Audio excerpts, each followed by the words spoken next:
నమస్తే, welcome to prime time debate. ఎట్టకేలకు ముఖ్యమంత్రి చంద్రబాబు గారు చెప్పిందే నిజమైందా అంటే అవుననే సమాధానం వినిపిస్తోంది. జగన్మోహన్ రెడ్డి అధికారంలో ఉన్నప్పుడు రాష్ట్రం ఆర్థిక విధ్వంసంలో ఉందని, అలాగే 30 ఏళ్లు వెనక్కి వెళ్ళిందని చెప్పి అప్పుడు తెలుగుదేశం పార్టీ ప్రచారం చేసింది. అయితే ఇదంతా కట్టుకథలు. రాష్ట్రంలో జగన్మోహన్ రెడ్డి వచ్చాక వృద్ధి రేటు 2% పెరిగిందని చెప్పి వైసీపీ ప్రచారం చేసుకుంది. కానీ ఈరోజు 2022-23 ఆర్థిక సంవత్సరానికి గాను నీతి ఆయోగ్ రాష్ట్రాల ఆర్థిక ఆరోగ్య పరిస్థితిపై నివేదిక విడుదల చేసిన నేపథ్యంలో ఆంధ్రప్రదేశ్ 17వ స్థానంలో ఉందని తెలిసింది. అయితే దీనిపై ప్రజలకు వివరించేందుకు గాను చంద్రబాబు గారు ప్రెస్ మీట్ పెట్టడం, దీనివల్ల సంక్షేమ పథకాలు కొంచెం లేట్ అయినా కూడా ఇచ్చిన మాట ఎక్కడా తప్పను అని చెప్పి ఆయన నిన్న ప్రస్తావించిన నేపథ్యంలో దీన్ని అసత్య ప్రచారంగా మార్చి ప్రజలపైన రుద్దేందుకు వైసీపీ ప్రయత్నిస్తోంది. అందులో భాగంగానే ఇప్పుడు ఇచ్చిన హామీ చంద్రబాబు గారు తప్పారని చెప్పి దీనికి పవన్ కళ్యాణ్ చంద్రబాబు సమాధానం చెప్పాలని, అలాగే పవన్ కళ్యాణ్ చంద్రబాబు జగన్మోహన్ రెడ్డి దగ్గర ట్యూషన్ చెప్పించుకోవాలంటూ ఆ పార్టీకి సంబంధించినటువంటి వాళ్ళు కొన్ని కమెంట్స్ చేస్తున్న పరిస్థితి. అసలు ఓవరాల్గా చంద్రబాబు చెప్పింది ఏంటి, అలాగే నీతి ఆయోగ్ ఎలాంటి రిపోర్ట్ ఇచ్చింది, వైసీపీ చేస్తున్న అసత్య ప్రచారాల్లో నిజమెంత, ఇవన్నీ కూడా ఈరోజు డిబేట్లో చర్చిద్దాం. మనతో పాటు డిబేట్లో పార్టిసిపేట్ చేసేందుకు స్టూడియోలో ఉన్నారు సీనియర్ జర్నలిస్ట్ సత్యమూర్తి గారు, అలాగే మరో senior journalist doctor Durga Vadlamani గారు. నమస్కారం సార్. నమస్కారం అండి. నమస్కారం అండి.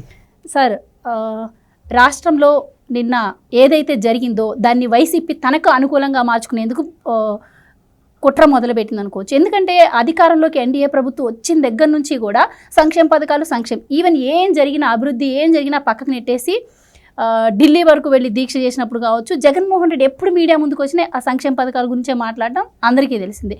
సో ఇప్పుడు ఛాన్స్ దొరికింది అన్నట్టు నిన్న చంద్రబాబు గారు ఆర్థిక స్థితిగతిపై ప్రెస్ మీట్ పెట్టి ప్రజెంటేషన్ ఇవ్వగానే వైసీపీ రంగంలోకి దిగింది. సో అసలు చంద్రబాబుకి 40 ఏళ్ల అనుభవం అన్నారు, ఏంటి ఇదేనా, దావోస్ వెళ్ళి ఏం తీసుకురాలేకపోయారు, రాష్ట్రం అప్పుల్లో లేకపోయినా ఉందని చెప్పారు. సో ఇలా ప్రతిదీ నానా రకాలుగా మాట్లాడుతున్నారు, కించపరుస్తూ కూడా మాట్లాడుతున్నారు. సో ఎలా చూడొచ్చు అంటారు, బాబు గారు ఏం చెప్పారు, అసలు వైసీపీ చేస్తున్న ప్రచారాల్లో నిజమెంత అంటారు? ఇక్కడ చంద్రబాబు నాయుడు మామూలుగా వీళ్ళందరి దగ్గర నేర్చుకోవాల్సిన అవసరం ఆయనకేమీ లేదు. ఆయనకి అన్ని విషయాలు తెలుసు. అందుకనే ఎన్నికల ముందర కూడా ఇదే విధంగా చెప్పారు. ఇక్కడ రాష్ట్ర ఆర్థిక పరిస్థితి మొత్తం కూడా సర్వనాశనం అయిపోతున్నది అని అప్పుడు చెప్పారు. అధికారంలోకి వచ్చిన తర్వాత శ్వేతపత్రాలు రిలీజ్ చేశారు. ప్రభుత్వం శ్వేతపత్రం రిలీజ్ చేయటం అంటే ప్రభుత్వంలో ఏ పరిస్థితి ఉందనేది వాస్తవంగా బయటికి వెల్లడించటం.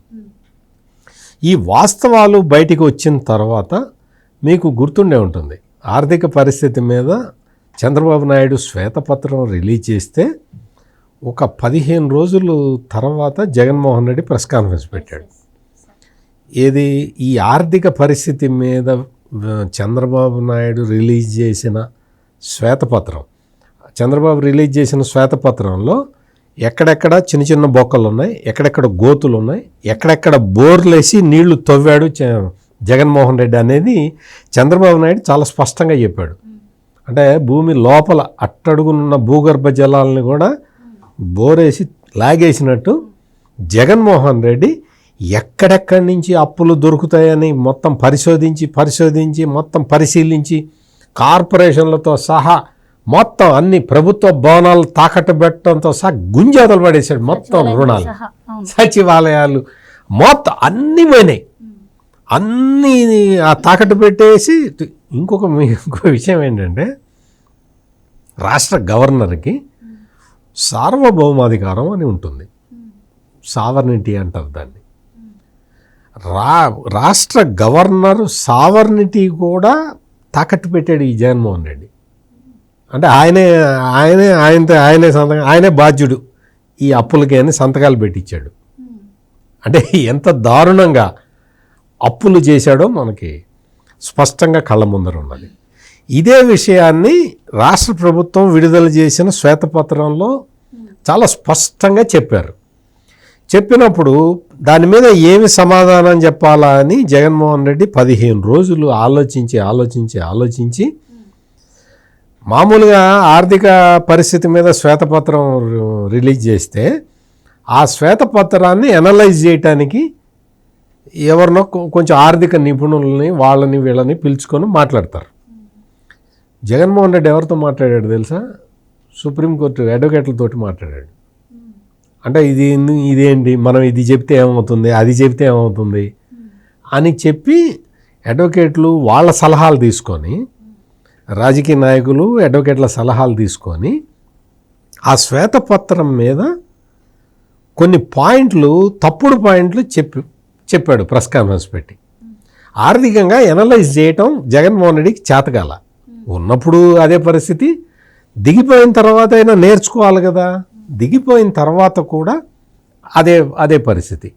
ఆయన వచ్చేసి నేను వృద్ధి రేటు పెంచాను అన్నాడు. వృద్ధి రేటు ఎక్కడ పెరిగింది? చంద్రబాబు నాయుడు పరిపాలనలో 2014 నుంచి 2019 వరకు వృద్ధి రేటు 15% ఉంటే, జగన్మోహన్ రెడ్డి అధికారంలో ఉన్న కాలంలో అంటే 2019 నుంచి నిన్న మొన్నటి వరకు 2024 మార్చి వరకు వృద్ధి రేటు 8% పడిపోయింది. అంటే సగానికి సగం పడిపోతే నేను వృద్ధి రేటు పెంచాను అన్నాడు. వృద్ధి రేటు ఎక్కడ పెంచాడు చెప్పు. జగన్ వచ్చి నువ్వు లెక్కలతో సహా చెప్పు.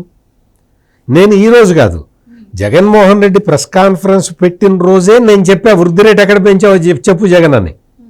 ఇప్పుడు ఈ రోజున మొత్తం అసలు జగన్మోహన్ రెడ్డి పరిపాలనా కాలంలో ఏమి జరిగింది అనేది నీతి ఆయోగ్ బయటపెట్టింది.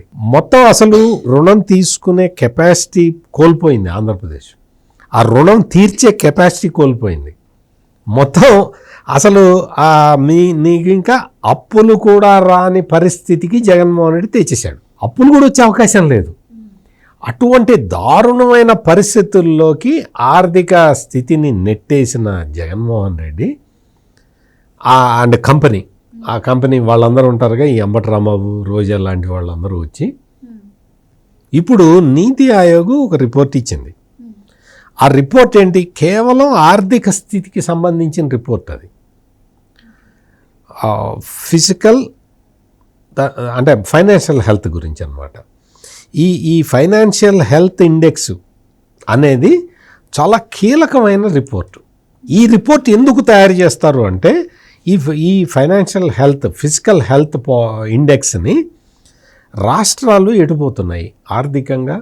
వాళ్ళు ఈ మధ్యకాలంలో అందరూ కూడా చాలా పథకాలు, రాష్ట్ర ప్రభుత్వాలు పథకాలు ప్రకటిస్తూ ఉన్నాయి కదా. ఇప్పుడు ఢిల్లీ ఎన్నికలు జరుగుతున్నాయి. ఢిల్లీ ఎన్నికల్లో అరవింద్ కేజ్రీవాల్ చాలా పథకాలు ఇచ్చాడు. ఆ తర్వాత మళ్ళీ అధికారంలోకి వచ్చిన తర్వాత వాటిని ఇంప్లిమెంట్ చేయాలి. బీజేపీ కొన్ని హామీలు ఇచ్చింది. సో ఇట్లా ఎలక్షన్ టైంలో హామీలు ఇస్తున్నారు. ఆర్థిక పరిస్థితి ఎట్లా ఉన్నది, వివిధ రాష్ట్రాల ఆర్థిక పరిస్థితి అని తెలుసుకోవాలి. తెలుసుకొని కేంద్ర ప్రభుత్వం దానికి దిద్దుబాటు చర్యలు చేసుకోవటానికి ఈ రిపోర్ట్ తయారు చేశారు. అంతే తప్ప ఇదేదో జగన్మోహన్ రెడ్డి ప్రభుత్వం మీద చేసిన రిపోర్ట్ కాదు. అసలు ఎట్లా ఉంది, ఫైనాన్షియల్ హెల్త్ ఎట్లా ఉన్నది, రాష్ట్రానికి ఆరోగ్య పరిస్థితి, ఆర్థిక ఆరోగ్య సూచిక ఎలా ఉంది అని చాలా పారామీటర్స్ తీసుకొని వాళ్ళు సర్వే చేస్తే, వాళ్ళు మొత్తం స్టడీ చేస్తే, 18 రాష్ట్రాల మీద స్టడీ చేస్తే కింద నుంచి 2వ రాష్ట్రం ఆంధ్రప్రదేశ్. అసలు ఈ జగన్మోహన్ రెడ్డి మామూలుగా సిగ్గుతో కుచించుకుపోయి ఇంకా తాడేపల్లి ప్యాలెస్ గేటు దాటి బయటికి రాకూడదు. వాస్తవంగా మామూలుగా ఇప్పుడు మనల్ని ఎవరన్నా ఒక మాట అన్నారనుకో, మనం ఏం చేస్తాం? సిగ్గుపడతాం. సిగ్గుపడి బయట తిరగటానికి కూడా కొంచెం ఇబ్బంది పడతాం, మనకి పరువు మర్యాద ఉన్నాయి కాబట్టి. ఈ జగన్మోహన్ రెడ్డికి అటువంటి పదాలకు అర్థాలు తెలియవు కాబట్టి తన మనుషుల్ని పంపించి చెప్పిస్తూ ఉన్నాడు.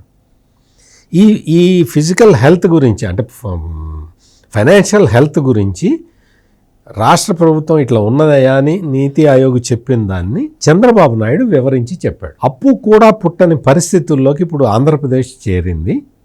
అందుకని దీన్ని ముందరికి వెళ్ళాలి, నేను సంపద సృష్టిస్తాను. సంపద సృష్టించటం అంటే జగన్మోహన్ రెడ్డి లాగా సరస్వతి పవర్కి రైతులను ఎల్లగొట్టి ల్యాండ్లు కబ్జా పెట్టడం కాదు. ఓ 2-3 సిమెంట్ కంపెనీలని బెదిరించి ఎల్లగొట్టేసి ఆ ఆస్తులన్నీ ఆక్రమించుకొని భారతీయ సిమెంట్ని పెద్ద కంపెనీని చేయటం కాదు. ఇటువంటి పనులు కాదు. సంపద సృష్టించడం అంటే పోలవరాన్ని నిర్మించటం, అమరావతిని నిర్మించటం, 6,47,000 కోట్ల రూపాయల పెట్టుబడులు తీసుకురావటం, ఇది సంపద సృష్టించడం అంటే. అంటే ఈ టైప్ ఆఫ్ సంపద సృష్టించి అప్పుడు దాని ద్వారా వచ్చిన ఆదాయాన్ని ప్రజలకు ఖర్చు పెడతానని చంద్రబాబు నాయుడు మొదటి నుంచి అదే చెప్తూ ఉన్నాడు. ఇక్కడ నీకు ఈ సంపద సృష్టించిన దాకా పేదవాళ్ళని అట్లాగే ఉండండి అనటం కరెక్ట్ కాదు. నేను కష్టపడైనా సరే నేను పథకాలు ఇంప్లిమెంట్ చేస్తాను, పరిస్థితి ఇట్లా ఉన్నది అని ఆయన చెప్తే చూడు ఇవ్వట్లేదు పథకాలు ఇవ్వట్లేదు అని చెప్పి ప్రచారం మొదలుపెట్టారు. అందులో ఎటువంటి వాస్తవం లేదు. చంద్రబాబు నాయుడు చెప్పిన విధానాన్ని మొత్తం కూలంకషంగా పరిశీలిస్తే కూడా రాష్ట్రం క్లిష్ట పరిస్థితుల్లో ఉన్నది. ఆర్థికంగా సామాజికంగా రాజకీయంగా అన్ని రకాలుగా క్లిష్ట పరిస్థితుల్లో ఉన్న రాష్ట్రాన్ని నేను గట్టెక్కిస్తాను. అది నా బాధ్యత, నా కర్తవ్యం అదే. నాకు ప్రజలు ఓట్లేసిన కారణమే అది. 94% స్ట్రైక్ రేటుతో మా కూటమి ప్రభుత్వం గెలిచిందే ఇందుకు అని ఆయన చాలా అంతకన్నా స్పష్టత అవసరం లేదు. చాలా స్పష్టంగా ఆయన చెప్పేశాడు. రైట్ మేడం, ఇక్కడ అంటే రాష్ట్ర ఆర్థిక పరిస్థితి బాగాలేకపోతే రాష్ట్రానికి కూడా సమస్యలు వస్తాయి, అందిన కాడికి అప్పులు తీసుకొచ్చారు, జల్సాలు చేశారు, ఇంకా ఆదాయం ఎలా పెరుగుతుంది అని చెప్పి కూడా బాబు గారు ఒక మాట అనడం జరిగింది. అయితే మా హయాంలో జరిగింది అప్పు కేవలం 6 లక్షల కోట్లే, మీరు ఎక్కువ చేసి చెప్పారు. జగన్మోహన్ రెడ్డి కరోనా టైంలో కూడా సంక్షేమ పథకాలు అమలు చేశారు అంటే అంత మంచి సుపరిపాలన అసలు ఏ ముఖ్యమంత్రి కూడా చేయలేదు అని చెప్పి వైసీపీ వాళ్ళు ఇప్పుడు మాట్లాడుతున్న పరిస్థితి. అండ్ ఇంకోటి చూసుకుంటే నిన్న రాష్ట్ర ఆర్థిక స్థితిగతులపై అసలు చంద్రబాబు గారు ప్రెజెంటేషన్ ఇవ్వాల్సిన అవసరం కూడా లేదు, కానీ ఆ ప్రెజెంటేషన్ ఆయన ఇవ్వడం, అది కూడా ప్రజల్లోకి వీళ్ళు వ్యతిరేకంగా తీసుకెళ్ళడం, అంటే ఇది ప్రతిపక్షాలు అడ్వాంటేజ్గా తీసుకుంటాయి, లేకపోతే పార్టీకి వ్యతిరేకంగా ఉంటుంది అని తెలిసి కూడా చంద్రబాబు గారు చెప్పారు అంటే దీని వెనక ఉద్దేశం ఏమై ఉంటుందంటారు? అంటే ఇప్పుడు చంద్రబాబు నాయుడు గారిని మనం ఒక నిబద్ధత గల రాజకీయ నేత అనుకున్నప్పుడు మీరు ఖచ్చితంగా ఆయన వాస్తవాలే వెల్లడిస్తారు. మసిబూసి మారేడుకాయ చేయడం అనేది జగన్మోహన్ రెడ్డికి అలవాటు అయితే, నిజాలు నిర్భయంగా చెప్పడం అనేది చంద్రబాబు నాయుడు గారి అలవాటు అది. కాబట్టి ఆయన నిన్న చెప్పటం అనేది అది మంచి పద్ధతి నన్ను అడిగితే. అంటే వాస్తవాలు ఏంటి, ఇప్పుడు మంగళవారం మీరు చెప్పినట్టుగా అక్కడ తాకట్టు పెట్టడం, లేకపోతే బాండ్స్ తాకట్టు పెట్టి డబ్బులు తెచ్చుకోవటం కాదు కదండి. ఇప్పుడు మీరు ఇన్ని రకాలుగా చేశారు. మీకు గుర్తుందా, ఎలక్షన్స్ ముందు కేంద్ర మంత్రి వచ్చి వైజాగ్లో 14 లక్షల కోట్లు అప్పు చేశాడు జగన్మోహన్ రెడ్డి అని ఆయనే చెప్పాడు. మనం చెప్పలే, బీజేపీ వాళ్ళు చెప్పారు. అప్పుడు బీజేపీ అప్పటికి ఇంకా పూర్తిగా బయటపడలా, అంటే కూటమితో చేరనప్పుడు కూడా వాళ్ళ మంత్రి వచ్చి చెప్పాడు అప్పట్లో. కాబట్టి నిన్న ఆయన మాట్లాడిన దాంట్లో ఎటువంటి తప్పు లేదండి. చంద్రబాబు నాయుడు గారు ట్రాన్స్పరెంట్గా నిన్న మాట్లాడారు. 1, 2 ఆయన ఇంకో మాట కూడా అన్నారు నిన్న, మీరు లిటరేట్స్కి ఇల్లిటరేట్స్కి ఇది ఒకే రకంగా చేరదు, మనం లిటరేట్స్ కోసం చెప్తున్నాం, ఇల్లిటరేట్స్కి మనం దగ్గరికి వెళ్ళి చెప్పాలి, గ్రామాలకు వెళ్ళి వాళ్ళకి వాస్తవ పరిస్థితులు మనం వెల్లడిద్దాము. ఇగో ఇట్లా ఉంది పరిస్థితి, అంటే ఆర్థిక ఆరోగ్యం అనేది ఎలా ఉంది, 17వ స్థానానికి మనం ఎందుకు పడిపోయాం, ఒకప్పుడు 5వ స్థానంలో ఉంది ఆంధ్రప్రదేశ్, ఈరోజు 17కి ఎందుకు వచ్చింది ఈ 22-23లో అనేది మనం జగన్మోహన్ రెడ్డి పరిపాలనలో జరిగిన తప్పులు వాళ్ళకి వివరిద్దామన్నాడు ఆయన. అది నిన్న వారు చెప్పింది. కాబట్టి దీనివల్ల సంక్షేమ పథకాలు ఆపేస్తానని ఆయన ఎక్కడ చెప్పలేదు కదా. అంటే ముందు అసలు ప్రతిపక్షంలో ఉన్న ఏ నేత అయినా, ఓడిపోయిన వాళ్ళైనా గెలిచిన వాళ్ళైనా వైసీపీ వాళ్ళు ముందు వాళ్ళు మాట్లాడటం నేర్చుకోవాలంటాను నేను. ముందు అసలు ఎదరవాడు ఏం చెప్తున్నాడు వినడం వస్తే, అందులో అంటే తప్పులు వాళ్ళకి వాళ్ళు వెతుక్కోగలిగితే ఓకే, ఇది ఏ ఇయర్లో ఇచ్చారు, 22-23, ఏ ప్రభుత్వం ఉంది, ఏ ప్రభుత్వం ఈ తప్పులు చేసింది, ఏ ప్రభుత్వ హయాంలో ఇది 17వ స్థానానికి వచ్చింది, అవి తెలుసుకోకుండా ఇది చంద్రబాబు నాయుడు పథకాలు ఇవ్వనంటున్నాడు. మీ బతుకంతా పథకాల మీద పడి చచ్చింది కాబట్టే మీరు ఈరోజు ఇంట్లో కూర్చున్నారు. మీరు 2 బట్టలు నొక్కండి, నేను పథకాలు ఇస్తాను, రాష్ట్రాన్ని ముంచుతానని జగన్మోహన్ రెడ్డి చెప్పబట్టే ఈరోజు వైసీపీ ఎందుకు కాకుండా పోయింది. ఇవాళ ఏటూగాను విజయసాయి రెడ్డి కూడా బయటకు పోయాడు, బొత్స కూడా బయటకు పోతున్నాడు, ఉన్న 4తోటి ఆయన పార్టీ మూసుకుని లండన్లో కూర్చుంటాడు. కాబట్టి నిన్న చంద్రబాబు నాయుడు గారు చేసిన దాంట్లో ఎటువంటి తప్పు లేదండి. నిజాలు నిర్భయంగా చెప్పాడు కాబట్టి ఆయన, నేను మీకు సంక్షేమ పథకాలు ఇస్తాను, ఇట్స్ మై రెస్పాన్సిబిలిటీ అని ఖచ్చితంగా నిన్న చంద్రబాబు నాయుడు గారు చెప్పారు. ఆయన మీకు పథకాలు ఇవ్వనని ఎక్కడైనా మీకు చెప్పారు? ఎక్కడా చెప్పలేదు కదా ఆయన. ఇది పరిస్థితి. ఎందుకు 6 నెలలు పట్టింది, 7 నెలలు ఎందుకు అయింది? ఇగో దిస్ ఈజ్ ద థింగ్. ఇప్పుడు ఇవాళ కేంద్రం ఎందుకు ఇచ్చిందండి బయటకు? అది ఆ పట్టిక వాళ్ళు దాచుకోవచ్చు కదా. అంటే వాస్తవాలు ఇలా ఉంటాయి. ఏ ఏ రాష్ట్రం ఏ ఏ స్థితికి ఎప్పుడెప్పుడు వచ్చింది, ఎందుకు వచ్చింది, అప్పుడు ఏ ప్రభుత్వం ఉంది అనేది ప్రజలకు తెలియటం కోసం ఇచ్చారు వాళ్ళు.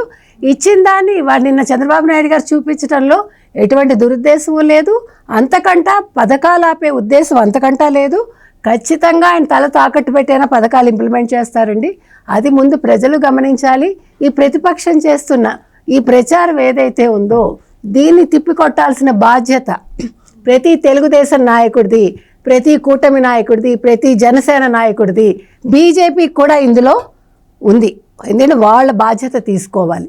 బీజేపీ వాళ్ళు ఆంధ్రప్రదేశ్కి సంబంధించి ప్రతి ఒక్కళ్ళు బాధ్యతగా మెలిగి, ఇగో ఇది కేంద్రం ఇచ్చింది, ఇది కేంద్రం అంటే బీజేపీనే, బీజేపీ చెప్పింది, మేము కూడా అప్పుడు వాళ్ళతో ఉన్నామని చెప్పగలిగే ధైర్యం చంద్రబాబు నాయుడు లాగా బీజేపీ వాళ్ళకు ఉండాలి. రైట్ సార్, ఇక్కడ ముఖ్యంగా ఏ రాష్ట్రం అయినా అభివృద్ధి చెందాలి అంటే ఆ రాష్ట్రం ముఖ్యంగా మౌలిక వసతులపైన దృష్టి పెట్టాలి అంటారు. అంటే మరి జగన్మోహన్ రెడ్డి గారి హయాంలో ఏ మేర మౌలిక వసతులపై దృష్టి పెట్టారు, అంటే ఎంత బడ్జెట్ను దానికి కేటాయించారు?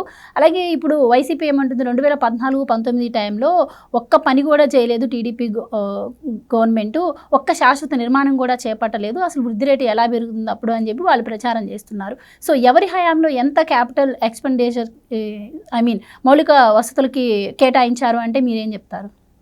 బాగా కరెక్ట్ క్వశ్చన్ అడిగారు. ఇక్కడ ఏంటి అంటే ఈ ఇన్ఫ్రాస్ట్రక్చర్ డెవలప్మెంట్ అనేది రాష్ట్రమైనా దేశమైనా అభివృద్ధి చెందుతుందా లేదా అనే తీసుకునే ఒక యాడ్ స్టిక్.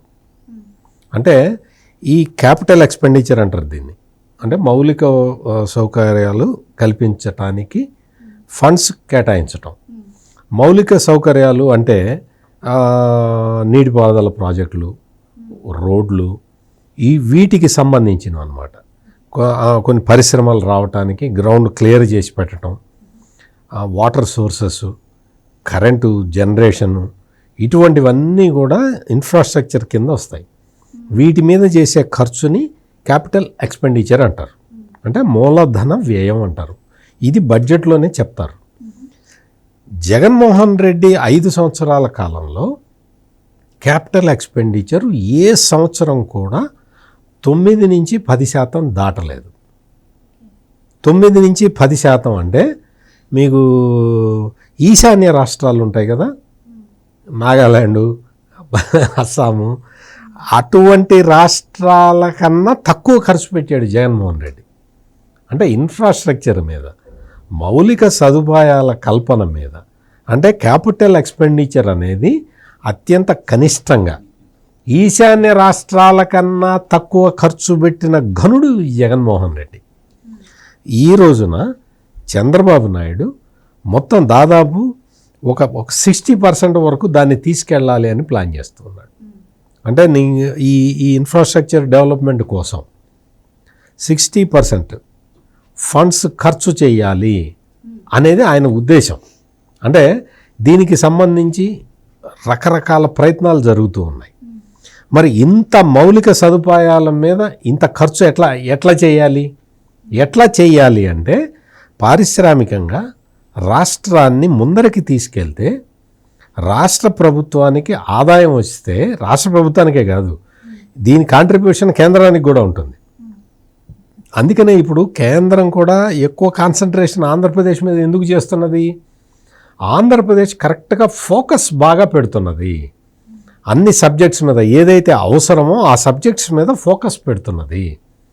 అందుకని ఈ ఫోకస్ పెట్టే రాష్ట్రానికి మరింత కొంచెం ఉత్సాహం ఇద్దాము అన్న ఉద్దేశంతో కేంద్రం ఎక్కువ ఫండ్స్ ఇస్తున్నది.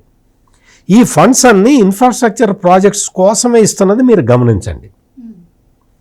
జగన్మోహన్ రెడ్డి టైంలో కూడా కేంద్ర ప్రభుత్వం ఒకేసారి 10,000 కోట్లు ఇచ్చింది బడ్జెట్ డిఫరెన్స్ సర్దుబాటు చేయడానికి. ఆ 10,000 కోట్లు జగన్మోహన్ రెడ్డి తినేశాడు. ఒకేసారి ఇచ్చారు, ఒకేసారి తినేశాడు. అజీర్తి కూడా రాలే పాపం మానవుడికి. మరి అంతంత ఫండ్స్ ఎట్ట తింటావు నువ్వు? తినేశాడు, అయిపోయింది, మొత్తం మళ్ళీ ఖాళీ. ఇక్కడ నిన్న చంద్రబాబు నాయుడు క్వశ్చన్ చేసింది కూడా అదే. నువ్వు ఇంత అప్పు చేశావు, 10 లక్షల కోట్లు 11 లక్షల కోట్లు అప్పు చేశావు. ఈ అప్పు తీసుకొచ్చిన డబ్బుల్ని ఎక్కడ ఖర్చు పెట్టావు? నువ్వు వాళ్ళు చెప్తున్న అధికార లెక్కలే 2 లక్షల కోట్లు మేము బటన్లు నొక్కామన్నాడు. మరి 11 లక్షల కోట్లలో 2 లక్షల కోట్లు పోతే ఇంకా మిగిలినవి ఏమైనాయి? ఇది చంద్రబాబు నాయుడు అడుగుతున్నది. నువ్వు మిగిలిన డబ్బులు ఏమైనాయి? నువ్వు క్యాపిటల్ ఎక్స్పెండిచర్కి ఏమైనా పెట్టావా? పెట్టలేదు. మరి నువ్వేం చేసావు ఆ డబ్బులు? అందుకనే మనం డెట్ రీపేమెంట్ చేయడానికి కూడా వెసులుబాటు లేని అధమ స్థితికి చేరిపోయాము. ఇది సెంట్రల్ ఐడియా. నిన్న చంద్రబాబు నాయుడు పెట్టిన ప్రెస్ కాన్ఫరెన్స్లో ఇచ్చిన పవర్ పాయింట్ ప్రజెంటేషన్లో సెంట్రల్ ఐడియా ఇది. ఆ స్థానం నుంచి మనం పైకి ఎదగాలి. పైకి ఎదగాలి అంటే agriculture sector, industries sector, service sector 3 సెక్టార్లు ఉంటాయి గ్రోత్ రేటు పెరగటానికి. ఈ 3 సెక్టార్లలో అగ్రికల్చర్ బాగుంది. ఇప్పుడంతా రిజర్వాయర్లు అన్నీ కూడా ఫుల్ ఉన్నాయి. 60% వాటర్ ఉన్న కెపాసిటీకి ఉన్నాయి. అందుకని జూన్లోనే వాటర్ ఇచ్చేస్తామని చెప్పాడు. అగ్రికల్చర్ రంగంలో పెరుగుదల విపరీతంగా ఉండబోతున్నది.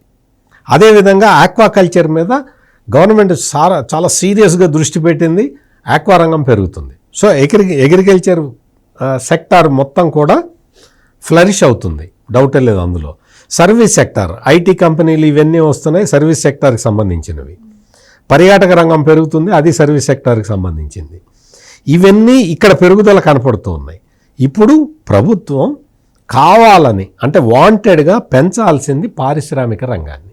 ఆ పారిశ్రామిక రంగాన్ని పెంచటానికి ఇన్ని రకాల కసరత్తులు చేస్తున్నాడు చంద్రబాబు నాయుడు. ఇది జరుగుతున్నది. ఇండస్ట్రియల్ గ్రోత్ రేట్ కనుక పెంచుకుంటే అగ్రికల్చర్కి మంచి ఫేవరబుల్ కండిషన్స్ ఉన్నాయి. సర్వీస్ సెక్టార్లో బాగా బ్రహ్మాండమైన గ్రోత్ రాబోతూ ఉన్నది. అందుకని ఇండస్ట్రీస్ సెక్టార్ గ్రోత్ రేట్ పెంచుకుంటే ఓవరాల్గా రాష్ట్ర ప్రభుత్వం జిఎస్డిపి అంటారు. ఆ జిఎస్డిపి టార్గెట్ ఎంత తెలుసా? మళ్ళీ 15%కి రీచ్ కావాలనేది చంద్రబాబు నాయుడు టార్గెట్. అంటే జగన్మోహన్ రెడ్డి తొక్కి పాతాళంలోకి పంపిస్తే దాన్ని మళ్ళీ ఈయన పైకి తీసుకురావాలని ప్రయత్నం చేస్తున్నాడు. ఈ ప్రయత్నంలో భాగంగా ఇప్పుడు ఫౌండేషన్ వేసేసారు. 6,47,000 కోట్ల రూపాయల పెట్టుబడులు వచ్చేసినాయంటే ఇంకా మొత్తం ఇక్కడ ఇండస్ట్రియల్ గ్రోత్ రేటుకి సెట్ అయినట్టు. దానికి తోడు కేంద్ర ప్రభుత్వం మొత్తం ఇండస్ట్రియల్ కారిడార్స్ ఇచ్చేసింది. ఇండస్ట్రియల్ కారిడార్స్ ఇచ్చేసిన చోట విపరీతంగా ఆల్రెడీ అగ్రిమెంట్లు జరిగిపోతున్నాయి. ఈ జగన్మోహన్ రెడ్డికి అదే కడుపులో మంట. ఇప్పుడు ఓరవకల్లు ఉంది. ఓరవకల్లు మొత్తం సోలార్ విద్యుత్తుని మ్యానుఫ్యాక్చరింగ్ హబ్గా చేయబోతున్నారు. అక్కడ గ్రీన్ ఎనర్జీ హబ్గా మారబోతున్నది. అక్కడ సోలార్ ఎనర్జీ అక్కడ మొత్తం ఫోటో వోల్టాయిక్ సెల్స్ దగ్గర నుంచి అన్ని తయారు చేసే కంపెనీలు అక్కడ రాబోతున్నాయి. ఎంత గ్రోత్ ఉంటుంది చూడండి. ఇంత గ్రోత్ వస్తున్నది, ఇంత గ్రోత్ వస్తుందని చెప్పి జగన్మోహన్ రెడ్డి ఈ 4 గదుల మధ్యలో కూర్చొని ఏడుస్తున్నాడు. అది ఇక్కడ జరుగుతున్నది. ఇక్కడ పథకాలు పోనీ ఇదంతా డెవలప్మెంట్ అయిన తర్వాత నేను పథకాలు ఇస్తాను అని కూర్చోలేదు ఆయన. ఆల్రెడీ పెన్షన్లు పెంచేశాడు. అన్నా క్యాంటీన్లు ఓపెన్ చేసి మొత్తం అన్ని ప్రతి నియోజకవర్గంలో అన్నా క్యాంటీన్ పెట్టాడు. ఇప్పుడు అదే కాకుండా గ్యాస్ ఫ్రీ సిలిండర్ ఇచ్చేస్తున్నాడు. దీపావళి నుంచి అమలైపోయింది. ఫ్రీ సిలిండర్ వచ్చేసింది. ఇప్పుడు పెన్షన్లు అయితే విపరీతంగా జగన్మోహన్ రెడ్డికి ఆ పెన్షన్లు పెంచడానికి చాలా టైం పట్టింది. 5 ఏళ్ళు పట్టింది. చంద్రబాబు నాయుడు 2 నిమిషాల్లో పెంచేశాడు. ఇటువంటివన్నీ శాలరీస్ వస్తున్నాయి. మొత్తం అందరికీ శాలరీలు, పెన్షన్లు అన్నీ వచ్చేస్తూ ఉన్నాయి. 1వ తారీఖు కల్లా ఇన్ టైం కల్లా వచ్చేస్తూ ఉన్నాయి. ఎట్లా వస్తున్నాయి జగన్మోహన్ రెడ్డి? నువ్వు ఎందుకు ఇవ్వలేకపోయావు జగన్మోహన్ రెడ్డి? చంద్రబాబు ఎందుకు ఇస్తున్నాడు జగన్మోహన్ రెడ్డి? ఎలా ఇవ్వగలుగుతున్నాడు? ఆర్థిక క్రమశిక్షణ ఉంటే జరుగుతుంది అని నిరూపించాడు ఆయన. ఇది మొత్తం టోటల్గా ఇక్కడ జరుగుతున్న ఇది. నెక్స్ట్ ఇంకా ఇప్పుడు తల్లికి వందనం స్కీమ్ ఇవ్వాలి. తల్లికి వందనం స్కీమ్ మీద ఆల్రెడీ అనౌన్స్మెంట్ ఇచ్చేశారు. దానికి మొత్తం అరేంజ్మెంట్లు జరిగిపోతూ ఉన్నాయి. ఎందుకు కంగారు పడుతున్నావు? నీకెందుకు కంగారు? ఎందుకు? ఫీజు రియంబర్స్మెంట్ నువ్వు పెట్టిన బకాయిలు తీర్చారు కదా. ఆరోగ్యశ్రీ బకాయిలు నువ్వు పెట్టిన బకాయిలన్నీ తీర్చారు కదా. మొత్తం ఫేజ్ బై ఫేజ్ తీరుస్తూ ఉన్నారు, చేసుకుంటూ వస్తున్నారు. ఈ జగన్మోహన్ రెడ్డి రైతులకే బొక్క పెట్టాడు కదా. ప్యాడీ ప్రొక్యూర్ చేసి దానికి డబ్బులు ఇవ్వలేదు. ఆ డబ్బులు ఇచ్చింది ఎవరు? మళ్ళీ చంద్రబాబు నాయుడే. అంటే మొత్తం అన్ని రకాలుగా కూడా బాకీలు పెట్టిపోయింది జగన్మోహన్ రెడ్డి, తీరుస్తున్నది చంద్రబాబు నాయుడు. మరి ఇవన్నీ చేసుకుంటూ రావటం వల్ల ఇంకా కొన్ని సూపర్ సిక్స్లో కొన్ని పథకాలు ఇంకా ఇంప్లిమెంట్ చేయాలి. అసలు జగన్మోహన్ రెడ్డి అధికారంలోకి వచ్చిన తర్వాత ఇప్పుడు చెప్తున్నాడు కదా అమ్మఒడి అమ్మఒడి అమ్మఒడి అమ్మఒడి అని చెప్తున్నాడు కదా. జగన్మోహన్ రెడ్డి ఎప్పుడు వచ్చాడు? 2019 మే 30వ తారీఖున వచ్చాడు. అమ్మఒడి ఎప్పుడు ఇంప్లిమెంట్ చేశాడు తెలుసా? 2020 జనవరిలో. అంటే ఎన్ని నెలలు తీసుకున్నావు జగన్మోహన్ రెడ్డి? ఆలోచించు జగన్మోహన్ రెడ్డి. నువ్వు అమ్మఒడి ఇవ్వటానికి 8 నెలలు ఎందుకు తీసుకున్నావు? మన మే 30వ తారీఖు 2019లో నువ్వు టేక్ ఓవర్ చేసావు కదా సీఎంగా. మరి మే 31 నుంచి అమ్మఒడి ఎందుకు ఇవ్వలేదు అని అడిగితే ఎట్లా ఉంటుంది? ఇప్పుడు అంతే. ఇక్కడ చేదోడు అని ఒకటి అమలు చేశాడు. ఆ స్మాల్ అండ్ మీడియం ఇండస్ట్రీ ఎంటర్ప్రైజెస్కి ఇచ్చేవి. జగనన్న చేదోడు, ఆ పథకం పేరు జగనన్న చేదోడు. ఆ జగనన్న చేదోడుకి ఇచ్చిన డబ్బులు ఎవరో తెలుసా? నరేంద్ర మోడీవి. కేంద్ర ప్రభుత్వం ఇచ్చిన డబ్బులు ఇక్కడ ఇవ్వటానికి జగనన్న చేదోడు అని పెట్టి సాక్షిలో పెద్ద జాకెట్ యాడ్ అంటారు దాన్ని. అంటే 1, 2 చివరిలో 10, 12 పేజీల్లో 11, 12 పేజీలు మొత్తం కలిపి ఇస్తారు.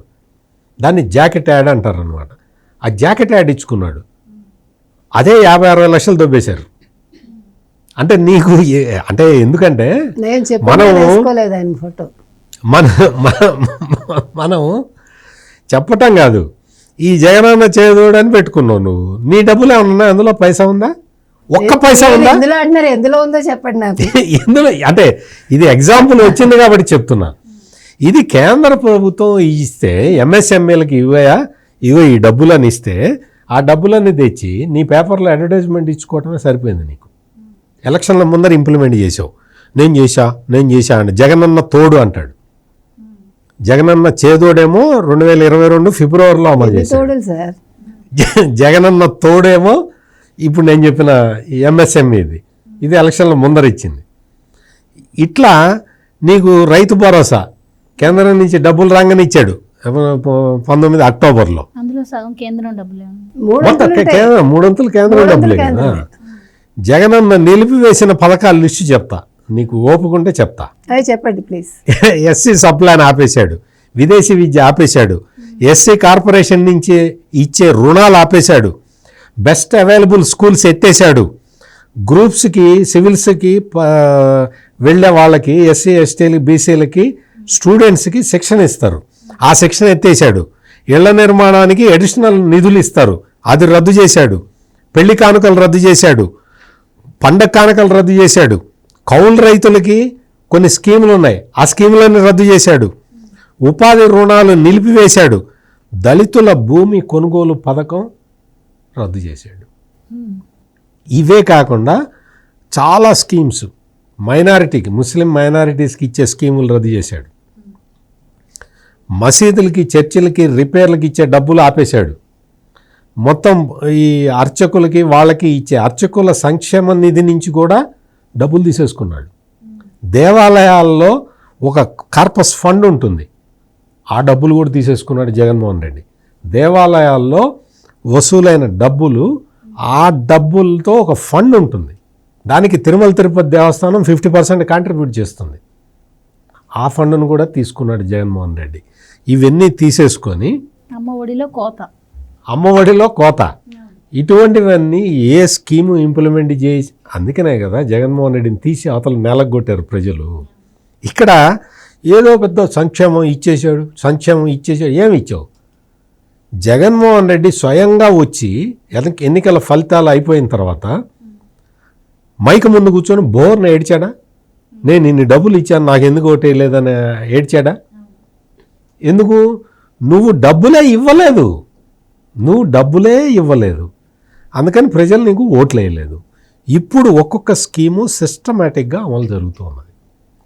మీరు చూడండి, నిస్సహాయులు, అభాగ్యులు, వృద్ధులకి ఇమ్మీడియట్గా పెన్షన్ ఇచ్చేశాడు.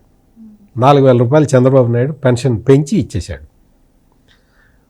పట్టణాలకి ఏదన్నా పళ్ళ మీద వచ్చే పేదవాళ్ళు, పల్లెటూళ్ళ నుంచి వచ్చేవాళ్ళు, లేకపోతే అక్కడికి హెడ్ క్వార్టర్స్కి వచ్చే వాళ్ళకి సౌకర్యంగా ఉండాలి అని అన్న క్యాంటీన్లు తెరిచాడు, భోజనం పెడుతున్నాడు. అన్న క్యాంటీన్లలోకి వచ్చి భోజనం చేస్తున్న వాళ్ళల్లో 98 మంది చాలా సంతోషంగా ఫీల్ అవుతున్నారు.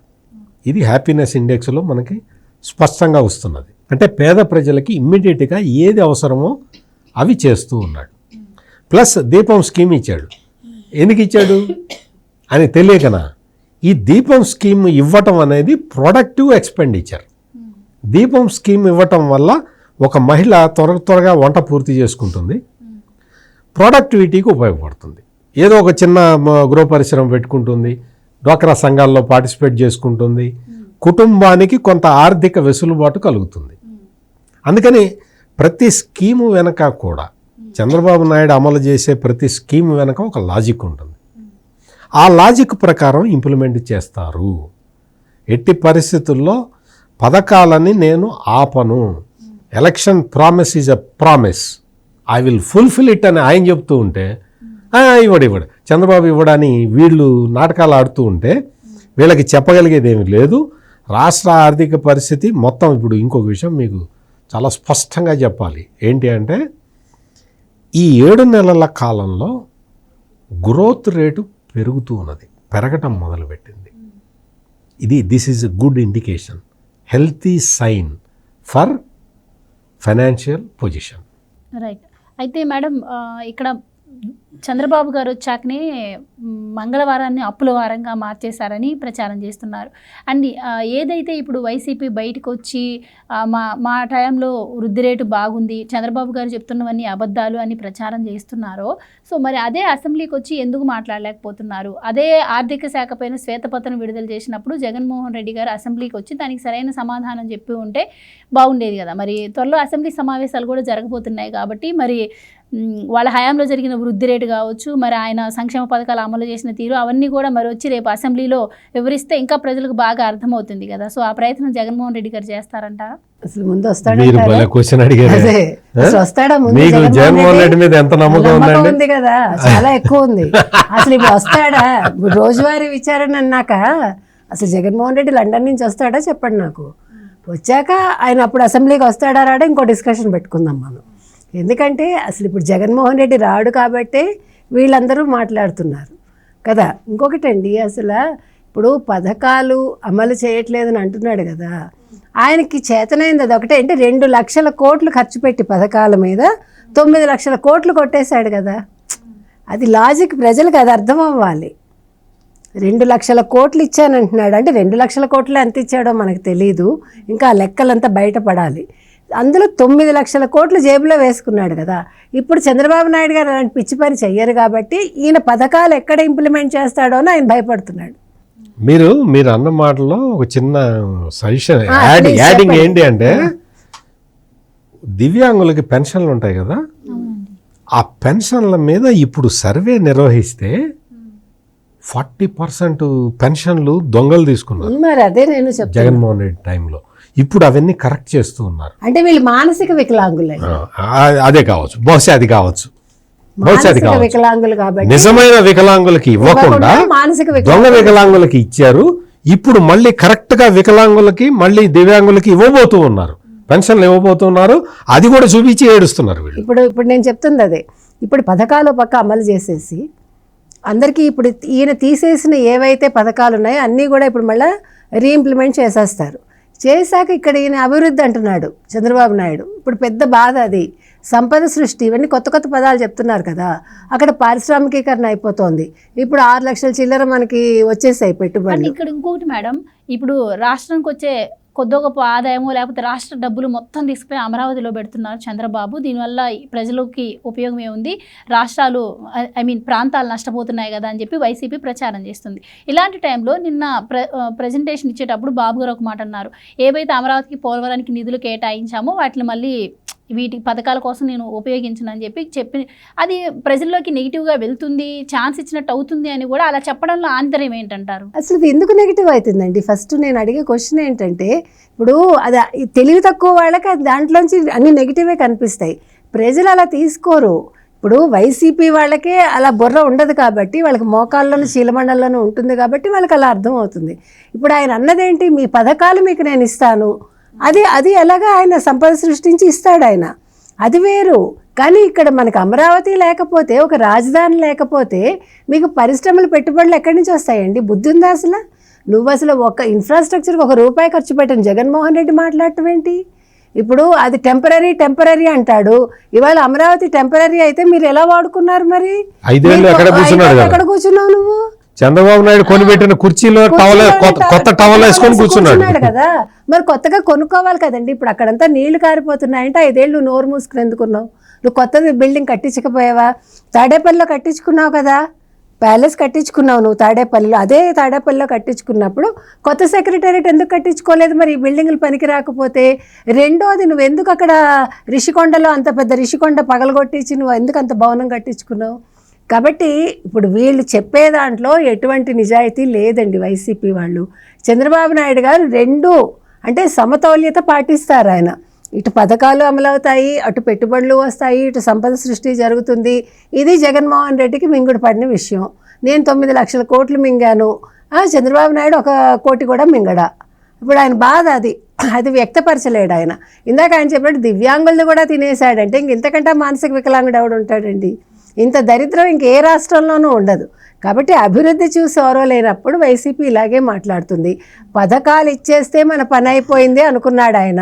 ఇంకొకటి, ప్రజలు తెలివిగా ఉండకూడదు, ప్రజలు అన్ని రంగాల్లో ముందుకు వెళ్ళకూడదు. అందుకే IAS IPS సెక్షన్ ఆపేశాడు ఎస్సీలకి.